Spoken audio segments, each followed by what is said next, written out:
नमस्कार। और रात के ठीक 9 बज चुके हैं। मैं आशुतोष पाठक इंडिया डिबेट के साथ हाजिर हूं।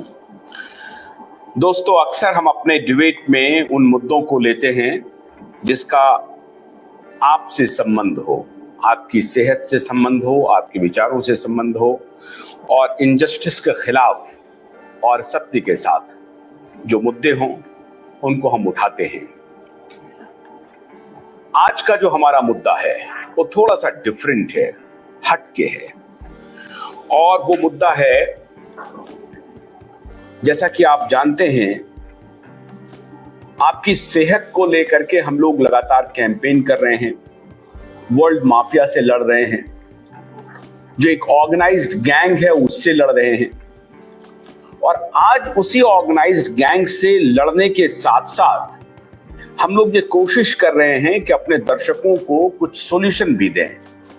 सिर्फ लड़ाई करना ना सिखाएं, सिर्फ आवाज उठाना ना सिखाएं, बल्कि कुछ रास्ता भी दिखाएं, कुछ समाधान भी दें कि अगर कोई ऐसी समस्या आए तो उसका समाधान क्या हो। और अगर वो समाधान आपको मिल जाए तो जाहिर है आपको लाभ होगा। और आप सिर्फ ये बात से हमें देखने या सुनने नहीं आएंगे कि हम सिर्फ आपको ये कहते हैं कि आवाज बुलंद कीजिए इनजस्टिस के खिलाफ, असत्य के खिलाफ, जो फार्मा माफिया है उसके खिलाफ। आज हम ये कोशिश कर रहे हैं कि आपको कुछ समाधान दें। अब उस समाधान में हमने विषय चुना है, जब व्यक्ति का जन्म होता है तो जन्म के समय से ही समस्याओं को खड़ा करने का गैंग एक्टिव हो जाता है। और वो समय होता है बच्चों के जन्म का।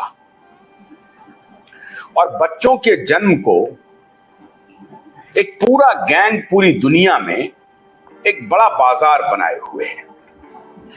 ऐसा कोई घर नहीं है पूरी दुनिया का जो इस बाजार से प्रभावित नहीं हुआ हो और इस बाजार ने उसे अपने कब्जे में नहीं लिया हो और फिर उसका शोषण न किया हो। इसलिए हमारी ये कोशिश है कि भारतीय ज्ञान परंपरा जो है, जो हमारा ट्रेडिशनल नॉलेज है, उसकी जो खासियत है वो भी हमारे दर्शक जाने। बहुत सारे दर्शक को सूचना होगी, लेकिन आज हम आपको कुछ ऐसी सूचना बताने वाले हैं जिसे जानकर आप हैरान हो जाएंगे कि क्या ऐसा भी हो सकता है। क्या इस तरह से भी बच्चों का जन्म कराया जा सकता है, बच्चों का जन्म हो सकता है, जिसके लिए बड़े बड़े मैटरनिटी हॉस्पिटल्स खुले हुए हैं, मैटरनिटी नर्सिंग होम खुले हुए हैं। और तो और आप हैरान हो जाएंगे कि सरकारी विभाग में जो आशा वर्कर हैं उनका काम यह हो गया है कि प्राइवेट हॉस्पिटलों के लिए एजेंट का काम करना। शहर की स्थिति तो अलग है, लेकिन ग्रामीण इलाकों की जो टायर 2, टायर 3 सिटीज हैं उसके और गांव की जो हालात हैं वो बिल्कुल बदले हुए हैं। वहां अगर कोई बहन, कोई महिला प्रसव पीड़ा से गुजर रही हैं तो आप समझिए कि मुझे जो फर्स्ट हैंड जानकारी है उसमें गांव की वो वर्कर, आशा वर्कर, सारी की बात मैं नहीं कह रहा हूं कि सारे के सारे आशा वर्कर इसी में इन्वॉल्व हैं, लेकिन हेल्थ डिपार्टमेंट से जो रिलेटेड इस तरह के वर्कर हैं, महिला वर्कर हैं, उनका काम यह हो गया है कि फलाना नर्सिंग होम तक उस पेशेंट को पहुंचा देना जिनकी डिलीवरी होने वाली है। और सरकारी अस्पताल में या उसके बारे में उस पेशेंट को यह बताना कि यहां अगर आप जाएंगे और आप भर्ती होंगे तो आपकी मृत्यु तो निश्चित है। और उससे फिर वो डर जाती है और फिर जो प्राइवेट नर्सिंग होम है उनका दुकान पूरे देश में, देश क्या पूरी दुनिया में चल रहा है। भारत में उसका रूप बदला हुआ है। जैसा कि हमने आपको बताया कि एक organised corruption top to bottom बना हुआ है, शहर से लेकर के गांव तक में बना हुआ है।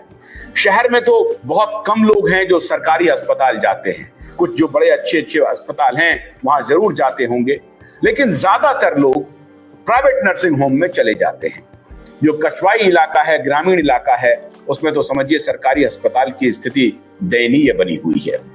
तो आज इसी मुद्दे पर बात करने के लिए हमारे साथ दो विशिष्ट मेहमान वीरेंद्र सिंह जुड़ रहे हैं हरिद्वार से, जिन्होंने काफी अहम काम किया इस मुद्दे पे और उनके पास फर्स्ट हैंड जानकारी है, फर्स्ट हैंड इंफॉर्मेशन है। उनसे हम कुछ सवाल करेंगे, वो आपको बताएंगे।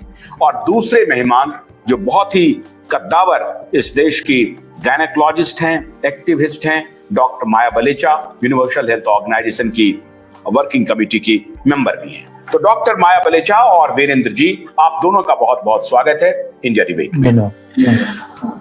वीरेंद्र जी, आपसे शुरू करूं या डॉक्टर माया कुछ करेंगी? क्योंकि डॉक्टर माया एमबीबीएस डॉक्टर रही हैं, हालांकि बहुत पहले इन्होंने गायनी प्रैक्टिस करना इन्होंने छोड़ दिया है और फुल फ्लेजेड एक्टिविज्म में हैं, सड़कों पर ये ज्यादा दिखती हैं। तो ये कुछ बताएंगी या आप बताएंगे? मैं शुरुआत करना चाहता हूं पहले सॉल्यूशन पे नहीं, पहले समस्या पे, कि हमारे देश में जो बच्चों के जन्म को लेकर जो गंभीर समस्या है वो क्या है आपकी निगाह में? किसको पूछ रहे हैं आप? ये पहली बार है? Ladies first. नहीं, मैं चाहूंगा कि आशुतोष जी आप निर्धारित कीजिए। मुझे लगता है माया जी आपको बोलना चाहिए। माया जी को बोलना चाहिए, बिल्कुल। माया जी बोलिए। अच्छा, तो जितना मैं अभी, क्योंकि आपका टाइटल जो मिला था मुझे और आपने जो बताया कि जो सिटीज में ज्यादातर लोगों को 80% लोग निजी अस्पताल में पहुंचते हैं, क्योंकि सरकारी अस्पताल में भी उनको मतलब बहुत लाइन है, जल्दी एडमिशन नहीं मिलता है, जल्दी केस नहीं निकलता है, उतनी सुविधा नहीं होगी ऐसी, और कई जगह नहीं भी होती है। ये सब आशंका के कारण ये हो रहा है। अब रही जो आपने शुरुआत में कही वह बात कि जो गांव में भी अगर एक हमने कोई आदर्श नहीं चुना है कि गांव हो या शहर हो, सब जगह एक बच्चे को उठाकर माँ चल सके उतनी दूरी पर एक सुविधा मिलनी चाहिए।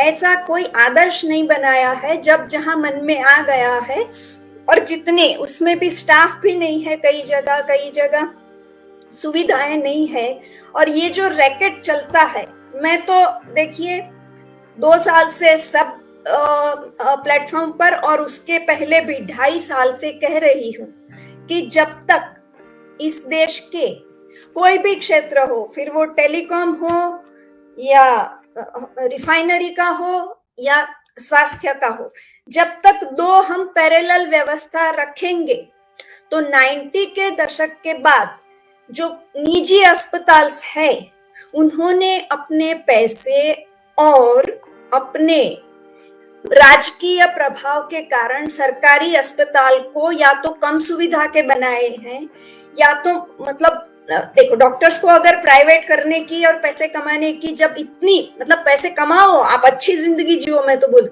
मगर जिसको वल्गर रिचनेस बोलो वो अगर करना है तो वो सरकारी अस्पताल में क्यों जाएंगे? इसलिए वहां स्टाफ नहीं होता है, स्टाफ नहीं है, सुविधा नहीं है, तो इसलिए फिर लोग भी नहीं जाएंगे। तो ये विशेष सर्कल, जब तक ये गाड़ी 2 पहिए पर चलती रहेगी, एक तरफ आप निजी अस्पताल रखो और एक तरफ आप सरकारी अस्पताल रखो, निजी अस्पताल जो है वहां ज्यादातर लोगों को अफोर्ड नहीं कर पाएंगे, उनके पास उतने पैसे नहीं है, और सरकारी अस्पताल में सुविधा नहीं है, तो लोगों को तो सफर करना ही है।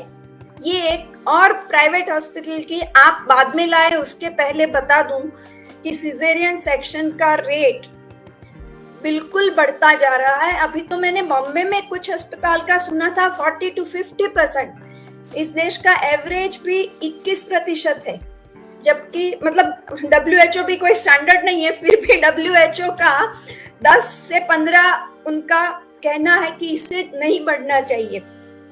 तो जब मुझे याद है, जब हम सरकारी अस्पताल में काम करते थे, मैंने ट्रस्ट हॉस्पिटल में भी काम किया है, मेरा अपना खुद का भी था, तब कभी हमको इतना 21% सिजेरियन सेक्शन रेट हमने नहीं देखा था।